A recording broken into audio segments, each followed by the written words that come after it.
സാധാരണ വോട്ടറായി രജിസ്റ്റർ ചെയ്ത പ്രവാസികൾ SIR പട്ടികയിൽ നിന്ന് പുറത്താവാൻ സാധ്യത ഏറെയാണ്.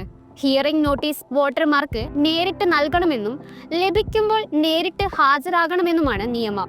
ഹാജരാകാതിരുന്നാൽ അവർ പട്ടികയിൽ നിന്ന് പുറത്താക്കപ്പെടും. ഇത് ഒഴിവാക്കാനായി പ്രവാസികൾ ഫോം 6A വഴി മാത്രം പ്രവാസി വോട്ടറായി പുതുതായി രജിസ്റ്റർ ചെയ്യുക. ഈ ഫോം 6Aയും കൂടെ ഡിക്ലറേഷൻ ഫോമും പാസ്പോർട്ടിന്റെ പകർപ്പും സമർപ്പിക്കേണ്ടതാണ്. നിലവിൽ 24 ലക്ഷത്തോളം പേരാണ് വോട്ടർ പട്ടികയിൽ നിന്ന് പുറത്തായിട്ടുള്ളത്. ഇതിൽ മരിച്ചവരും താമസം മാറിയവരും കുറവായിരുന്നു. പട്ടികയിൽ നിന്ന് പുറത്തുപോയവർക്കിനി കമ്മീഷനിൽ നിന്ന് പ്രത്യേക അറിയിപ്പുകളൊന്നും ലഭിക്കില്ല.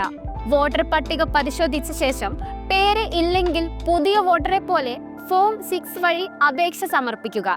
പുതിയ അപേക്ഷയിൽ തിരുത്തൽ വരുത്താൻ അവസരമില്ല. ഫോം 6 വഴി അപേക്ഷിക്കുമ്പോൾ തെറ്റുകൾ സംഭവിച്ചാൽ വെബ്സൈറ്റിൽ എഡിറ്റ് ചെയ്യാനുള്ള ഓപ്ഷൻ ഇല്ല. ഇനി പിഴവ് പറ്റിയെന്ന് കരുതി വീണ്ടും അപേക്ഷ നൽകാനും ശ്രമിക്കരുത്. ഇത് നിങ്ങളുടെ അപേക്ഷ തന്നെ നിരസിക്കപ്പെടാൻ കാരണമാകും. അപേക്ഷയിലെ തെറ്റുകൾ പിന്നീട് BLO ഫീൽഡ് വെരിഫിക്കേഷനായി എത്തുമ്പോൾ തിരുത്താൻ സാധിക്കുന്നതാണ്. മതിയായ വിവരങ്ങളുടെ അഭാവം ചൂണ്ടിക്കാട്ടി അന്തിമ പട്ടികയിൽ നിന്ന് പുറത്തുപോയാൽ മാത്രമേ വീണ്ടും ഫോം 6 വഴി അപേക്ഷ നൽകാനാകൂ. കരട് പട്ടിക പ്രസിദ്ധീകരിച്ച ശേഷം 76,965 ഫോമുകളാണ് വോട്ടർ പട്ടികയിൽ നിന്ന് പേര് ചേർക്കുന്നതിന് ലഭിച്ചത്. കരട് പട്ടികയിൽ ഉൾപ്പെട്ടിട്ടും 2002 പട്ടികയുമായി മാപ്പിംഗ് ചെയ്യാത്തവർക്കുള്ള ഹിയറിംഗ് നോട്ടീസ് നൽകുന്ന നടപടി പുരോഗമിക്കുകയാണ്. ചെറിയൊരു പിഴവ് കൊണ്ട് വോട്ടവകാശം നഷ്ടപ്പെടാതിരിക്കാൻ ഉറപ്പായും ഈ കാര്യങ്ങൾ ശ്രദ്ധിക്കുക.